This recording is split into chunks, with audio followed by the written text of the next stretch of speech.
sí que hay que intentar desmontar los bulos de la extrema derecha, pero hacerlo con muchísima pedagogía y sin ningún miedo a las batallas culturales. Las leyes no se sostienen solas si no damos las batallas culturales.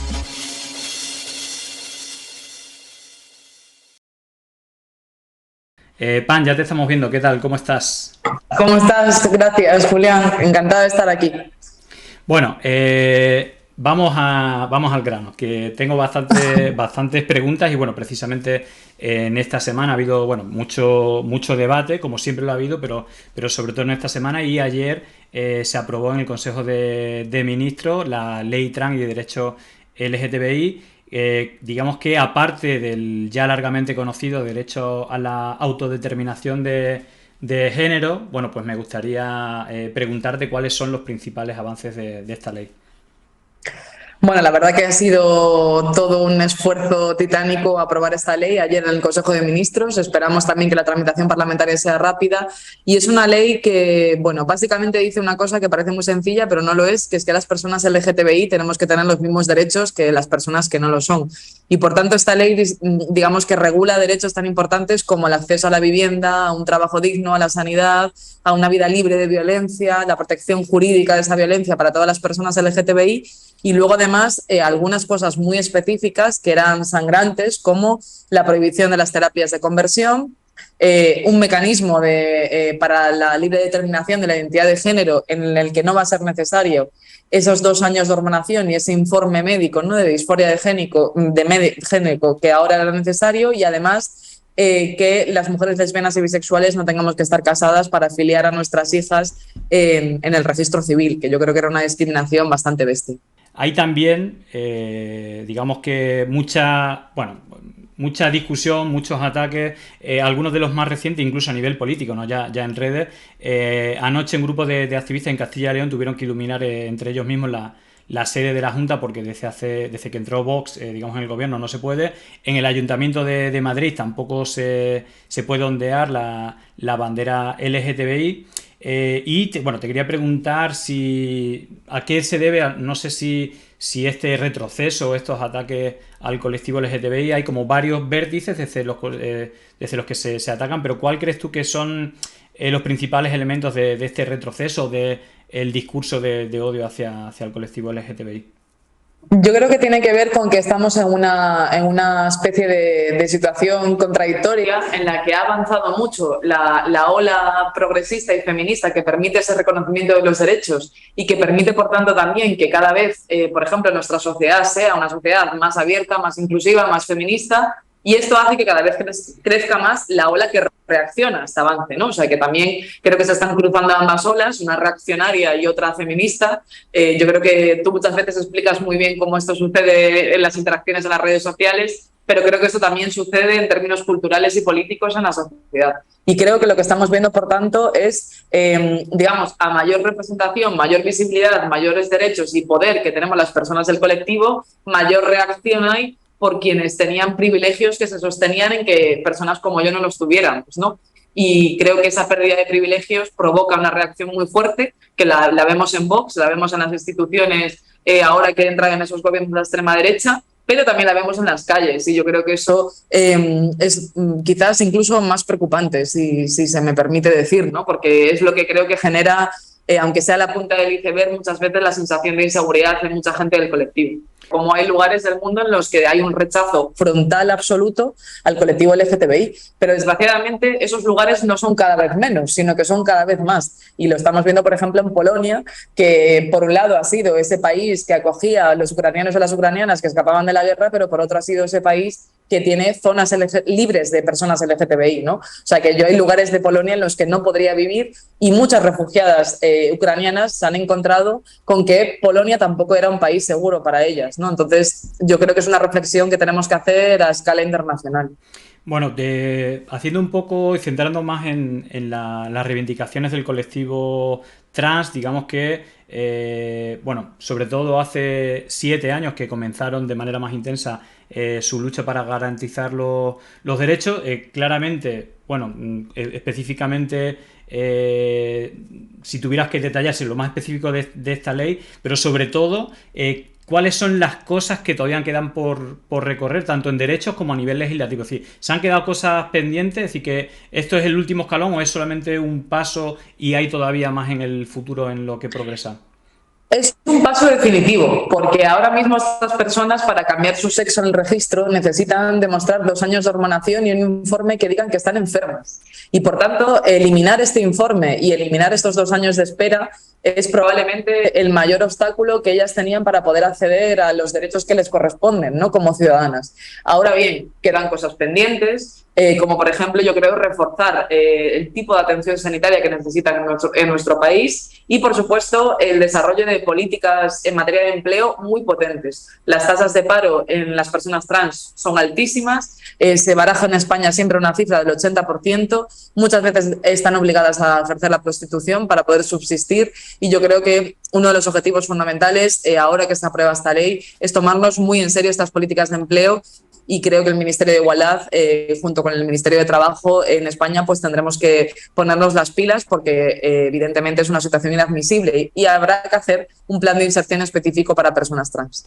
Como estaba comentando, bueno, es increíble la cantidad de cosas que se han, a pesar de todos los ataques, ¿no?, que yo creo que seguramente sea el ministerio más atacado, pero la cantidad de iniciativas que se han logrado, bueno, han sido tremendas y, por ejemplo, el pasado 26 de mayo, bueno, el Congreso de los Diputados aprobó la Ley Orgánica de Garantía Integral de la Libertad Sexual, pero me gustaría como entrar más en detalle. Primero, ¿cuál fue el origen de la misma y si esto nos alinea con los convenios, tratados internacionales en otros países o incluso si en algunos puntos estamos por delante o en vanguardia de los derechos de las mujeres? Bueno, la ley de libertad sexual, la ley Solo sí es sí, es una ley que nace de la necesidad de ampliar en España qué formas de violencia contra las mujeres serán reconocidas como tales. Digamos que nuestro ordenamiento jurídico lo que dice a día de hoy es que solamente la violencia que es ejercida por la pareja o la expareja de la mujer maltratada es considerada violencia de género.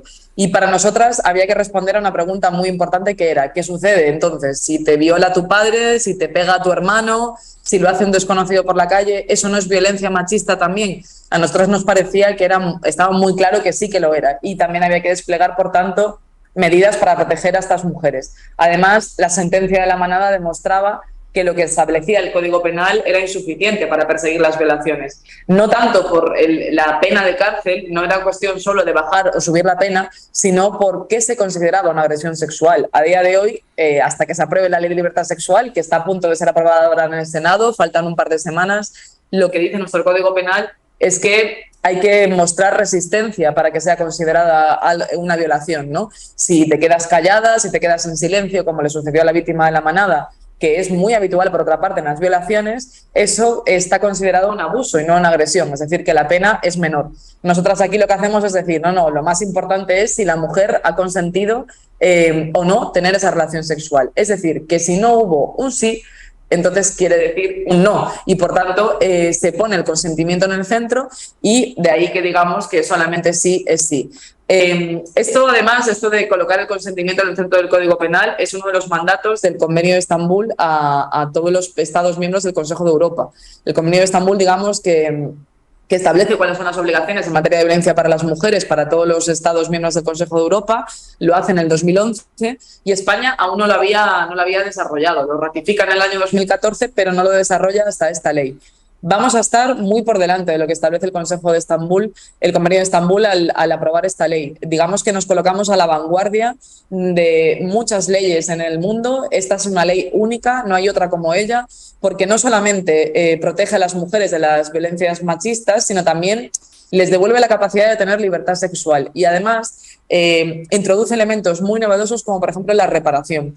Pues esto responde a una reflexión muy importante, que es, joder, tú sufres una violación y después no solamente necesitas que el violador vaya a la cárcel, necesitas recuperarte. Y para ello necesitas pues, un psicólogo especializado que a lo mejor te tiene que atender durante 10 años o necesitas un centro al que poder acudir donde haya atención multidisciplinar. Este tipo de cosas las prevé la ley y creo que son muy novedosas y que van a dar muy buenos resultados en España.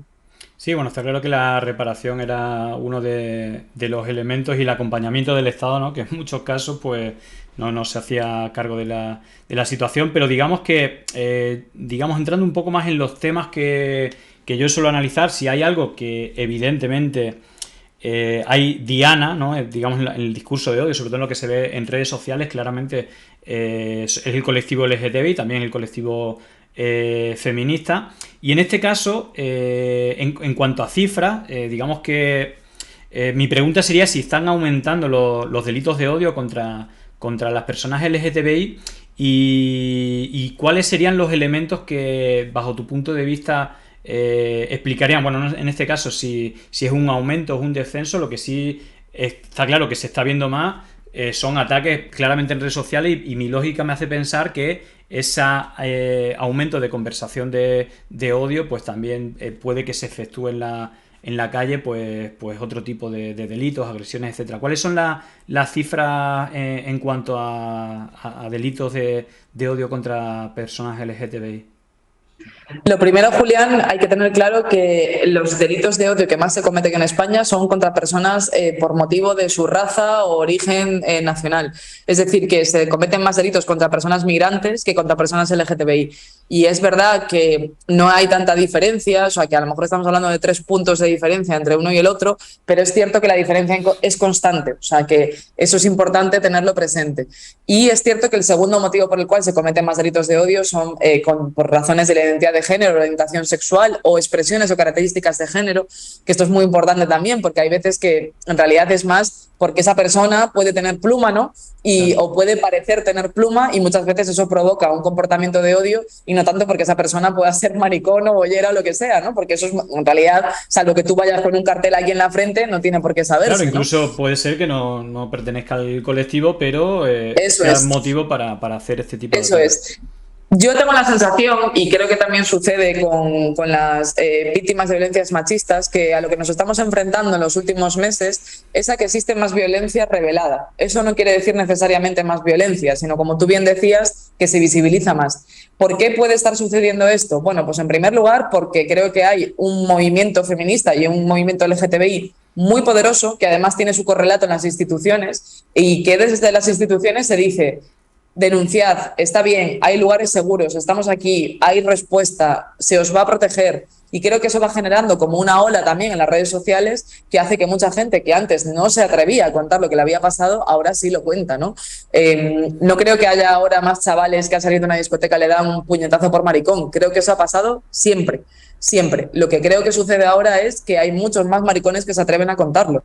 Claro. Porque no nos engañemos, a diferencia de lo que piensa la extrema derecha, denunciar que ha sido víctima de violencia, sea de violencia por razones de odio, sea de violencia machista, te pone en una situación de vulnerabilidad y de diana. O sea, nadie quiere mentir con ser víctima, es una putada ser una víctima, ¿no? Y yo creo que si hay más gente que se atreve ahora a decirlo es porque hay una red a la que saltar al otro lado mucho más evidente. Claro. Mira, te voy a preguntar, te voy a hacer una de las preguntas del chat, bueno, medio lingüista filosófica, pero creo que puede ser interesante. Repatrix Bueno, comenta. es absolutamente mi materia, vamos. Yo estudié filosofía y me encanta Bueno, hablar de pues lenguajes. a ver cómo. Bueno, es medio compleja, pero yo te la traslado. Yo tengo una duda que no sé si es lingüística, filosófica, de derecho, que quizás ya esté abordada. Me explico. Alguien que transiciona y se reconoce su pleno derecho a ser del sexo que haya elegido sin ningún tipo de cuestionamiento médico ni judicial, etcétera, deja de definirse per se persona trans. Entonces, ¿cómo puede hacer algún tipo de protección, cuotas de integración laboral, etcétera? Parto de la frase, por ejemplo, una mujer trans es una mujer. Bueno, no sé si me has entendido, pero Sí, bueno, perfectamente. Vale, pues creo que porque Claro que sí. son esos vericuetos en los que creo que es interesante Sí. porque. Totalmente. Bueno, yo creo que es importante tener presente que cuando hablamos de que tú vas al registro a cambiar de sexo, en realidad estamos hablando de que hay una hoja registral en la que pone, pues, Julián Macías, que nació el 30 de agosto del año 1900, no me lo voy a dar para no cagarla, pero bueno, no sé en qué año naciste, Julián, pero bueno, yo nací en el 89, en 1989, sexo, mujer. Entonces, cuando tú cambias, lo que aparece es una corrección de la hoja registral en la que ahora va a aparecer sexo masculino, ¿no? Vale, pues eso es, digamos, la única constancia que va a quedar de que tú eres una persona trans, y esa hoja del registro es la que tú podrás presentar, por ejemplo, si hubiera un plan de inserción para personas trans, para justificar que tú puedes ser beneficiaria de ese plan. Ahora bien, ni en el DNI ni en ninguno de tus documentos, digamos, de identidad, de uso diario, va a aparecer precisamente que eres una persona trans, porque en ningún caso lo que queremos es que exista ningún tipo de estigma. Pero sí que es importante que pueda quedar reflejado en la hoja del registro, pero como cualquier otra circunstancia o condición social, como por ejemplo que eres viudo, que eres soltero, o que tienes una familia numerosa, o que estás casado. Es decir, que estamos hablando de una documentación, nadie va con el libro de familia encima y no lo pone en tu DNI, pero es cierto que a veces tú tienes que presentar una documentación extra para optar a algún tipo de ayuda del Estado. No sé si esto clarifica un poco la cuestión, pero creo que va un poco por ahí. Vale, luego, otro de los temas, bueno, más conflictivos, en los cuales estamos viendo también más violencia, tiene que ver con la violencia, la violencia vicaria, que, bueno, digamos que recientemente se ha hecho un estudio con bastantes datos de cómo afecta y de qué manera.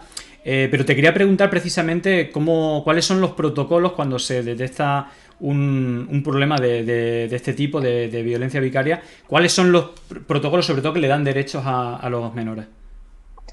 Bueno, esta es una muy buena pregunta porque hasta hace muy poquito los niños y las niñas no se consideraban que introdujeran más elementos de riesgo en una situación de violencia. En España tenemos un sistema de protección a las víctimas que digamos, establece la policía en colaboración con los operadores jurídicos, que se llama Biogen. Biogen, digamos, que es como una especie de programa que tienen los ayuntamientos, de hecho los servicios sociales pueden incorporar aquí información, pero es un policía o una policía quien rellena la ficha, o un guardia civil. ¿Y esta ficha qué se pone? Vale, yo tengo una víctima que ha venido a denunciar o de la cual tiene conocimiento la fiscalía o los servicios sociales. ¿Y esta víctima qué circunstancias tiene? Bueno, pues ya ha denunciado 5 veces, tiene amenazas de muerte, ha habido ya daño con arma blanca, hay acoso en redes sociales, bla, bla, y antes los hijos no se consideraban un factor de riesgo, por ejemplo. Ahora sí. Ahora el hecho de que haya hijos es uno de los elementos que incluye un factor de riesgo. ¿Por qué? Porque lo que ya sabemos, tras todos estos años de políticas públicas de experiencia en violencia de género, es que cuando una mujer sufre violencia, sus hijos y sus hijas en casa también la sufren. Siempre utilizamos la misma metáfora para explicarlo, pero la violencia es como el wifi. Está en la habitación, tú no te puedes salir de ella, ¿no? O sea, simplemente estás inmersa en ella y bueno, luego puedes utilizarla o no, pero desde luego es como el wifi. Entonces, yo creo que este es el gran salto y dar por hecho que las víctimas, los niños o las niñas son víctimas directas de esta violencia. Y, por supuesto, en el momento en el que una mujer con sus hijos se acerca a un recurso de atención a víctimas, ahí, desde la aprobación de la Ley de Infancia, va a ser obligatorio que existan, por ejemplo, psicólogos infantiles que les puedan atender. Y también en todo el proceso judicial, que haya una adaptación de todo este proceso judicial a ellos. ¿Para qué? Pues, por ejemplo, para que puedan hacer la declaración una única vez ante el juez y, evidentemente, el médico forense que tenga que peritar cuál es la validez de la prueba, pero que no tengan que estar repitiéndolo constantemente delante del padre, delante de la madre, delante del abogado, de la defensa, de no sé qué. O sea, como que eso era muy revictimizante para los niños y las niñas. Bueno. Y además se llevaba a cabo por gente que no tenía mucha experiencia, que este es el problema fundamental, ¿no? Que hablarle a un niño no es lo mismo que hablarle a un adulto. Así que ha mejorado bastante esto. Bueno, 2 últimas preguntas. Una, hace referencia un poco al tema que está, bueno, un poco ha sacudido esta derogación de la sentencia en Estados Unidos por, bueno, el tribunal este también un poco conservador, conformado por Donald Trump, autodenominados pro vida y todo esto. Bueno, tiene sus dificultades, pero si te parece, más allá de la reflexión de qué supone esto para el resto de países, pero precisamente en mayo de este año se modificó la ley orgánica si no me equivoco, 2 del 2010, del 3 de marzo, que precisamente pues está vinculada a garantizar los derechos a la salud sexual de las mujeres, y partíamos de una problemática, por si nos quieres también tú contar, pero básicamente lo que yo entendía es que más allá de que existía ese derecho, desde los hospitales públicos, muchas comunidades no se ejercía o las mujeres tenían a ese derecho, y digamos que con estas modificaciones asegura también el avance de derechos en cuanto a la salud sexual de las mujeres. Bueno, ¿qué representa el cambio? Es decir, ¿qué problemática había antes y qué cosas asegura, digamos, estas iniciativas que se han aprobado recientemente? La nueva ley del aborto dice una cosa muy sencilla, pero que es importante que se diga una ley, que es que tú tienes que poder abortar en el hospital más cercano a tu casa. Y esto a día de hoy no estaba garantizado, porque lo que sucedía es que la mayor parte de los hospitales públicos, haciendo un mal uso de la objeción de conciencia, no podían prestar este servicio. Y con esta ley lo que vamos a hacer es obligar a los hospitales a organizarse para poder prestar este servicio y, por tanto, que las mujeres puedan ir al hospital más cercano a su domicilio y que sea un hospital público, evidentemente. ¿Qué mecanismos vamos a hacer? Además de que el Estado pueda funcionar como alta inspección, que esto es muy importante, revisar qué sucede, ¿no?, en los hospitales, también que la objeción de conciencia de los médicos sea a priori y sea universal. Es decir, que si tú no quieres ser un médico que presta este servicio, si no quieres ser un médico que practica abortos, entonces no lo puedes hacer nunca, pero tampoco lo puedes hacer en la privada. Porque en muchas ocasiones lo que sucede es que hay médicos que hay cosas que no quieren hacer en la pública porque no están muy bien pagadas, pero sí lo quieren hacer en la privada. Entonces, nosotras defendemos la sanidad pública y el aborto es un derecho fundamental para las mujeres que tiene que estar garantizado por los servicios públicos de este país. Por tanto, hay que intentar proteger también que las prestaciones de servicios se den las mejores condiciones en la sanidad pública. Parece terminamos con el tema un poco de las cosas más virales que se han hecho, que yo recogí de la pasada elección, pero que lo vamos a ver en todas las elecciones, que es destacó mucho en el segundo debate de las elecciones andaluzas cómo Macarena Olona se dirigía a Juanma Moreno con un libro diciendo que era un libro de texto que se estudió en infantil para niños de 10 años, donde bueno, pues quería como demonizar el tema de la educación sexual y ponía aquí lo de la masturbación y todo eso. Tú demostraste que era un libro del ayuntamiento, un libro pues seguramente para talleres y todo eso, pero que tú reivindicabas que ojalá y eso fuera así y que se necesita avanzar aún más en la educación sexual, pero en todo caso, ¿cómo crees que hay que actuar ante este, bueno, peligro o ataque a la democracia que usa siempre la mentira y el odio como herramienta? Y como ya hemos hablado, evidentemente los colectivos LGTBI son víctimas, pero otros colectivos como los inmigrantes, como las feministas, como personas de ideología de izquierda, en el cual la mentira la usan de manera totalmente libre porque saben que es impune. Y seguramente que desde el feminismo y desde los colectivos LGTBI también está este debate, y no sé si se han planteado ciertas estrategias, y si no es así, ¿cuáles son las que tú crees que habría que plantear, ¿no? Porque esta es una lucha cultural, como ellos dicen, en la cual vale todo y, claro, desde la izquierda seguramente no se ve a usar las mismas herramientas, pero ¿qué se puede hacer ante la mentira y el odio sin usar las mismas herramientas que ellos? Es probablemente una de las preguntas más importantes de nuestro tiempo político, y yo creo que la respuesta que demos probablemente definirá el siguiente ciclo político en nuestro país. Yo creo que es muy importante no rendirse al no contestarle a la extrema derecha. Yo creo que es muy negativo no contestarle a la extrema derecha. Sé que esta es una posición polémica y que hay mucha gente, hay muchas feministas, por ejemplo, que opinan que es mejor no responder a la extrema derecha, esto que decimos mucho la gente de Podemos, no entrar en sus marcos, ¿no? Pero yo sí que tengo la sensación de que es muy positivo intentar desmontar algunos de esos marcos que establece la extrema derecha. Y para eso no solamente son necesarias las políticas públicas, sino hay que dar ciertas batallas culturales. Por ejemplo, a la derecha le encanta hablar constantemente de la cuestión de la seguridad, ¿no? Y este es un marco que ha comprado el Partido Popular, incluso el Partido Socialista, a tal punto que parece que ahora mismo en España la seguridad es más gasto militar y una buena actuación de la Guardia Civil en la valla de Melilla, ¿no? Sin embargo, creo que lo que hay que hacer es intentar hablar de que la seguridad no es una seguridad militar, sino es una seguridad que debe ser humana. ¿Y qué es la seguridad humana? Pues más políticas sanitarias que no hagan que, por ejemplo, tú estés con un tumor de un cáncer esperando 6 meses para ser atendido en la Comunidad de Madrid por la sanidad pública. Eso es seguridad también, ¿no? Y creo que intentar desmontar eso con pedagogía es para mí la herramienta más útil para que haya ciudadanos y ciudadanas que se planteen, joder, pero yo ¿por qué he terminado pensando que es positivo que haya una valla más alta en Melilla, si en realidad yo lo que necesito son mejores terapias médicas en el hospital que tengo al lado de mi casa, ¿no?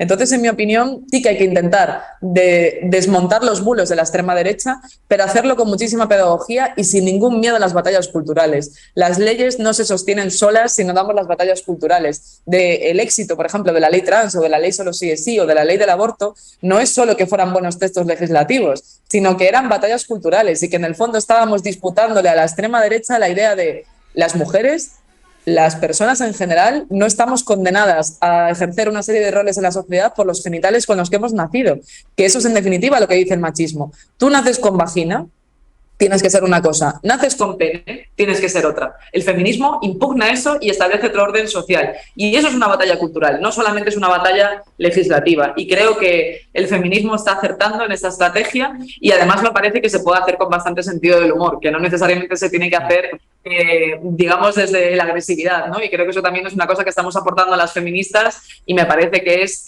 una estrategia genial, la verdad. Esa sería mi opinión. Bueno, creo que más o menos hemos cumplido con la hora, o incluso hemos pasado un poquito. No sé si tienes mucha prisa o me queda para una última pregunta, tú decides.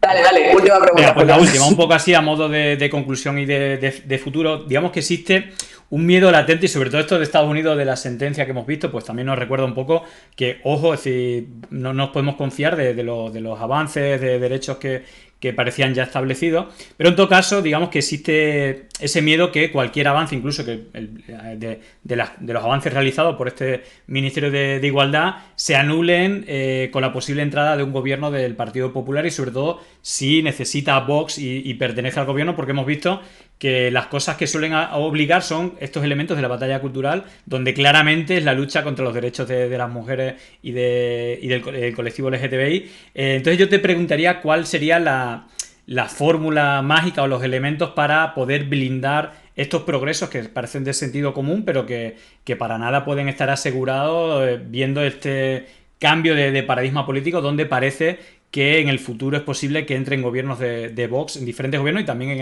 en el nacional. ¿Qué habría que hacer para preparar el blindaje de estos, digamos, estos avances y estos derechos?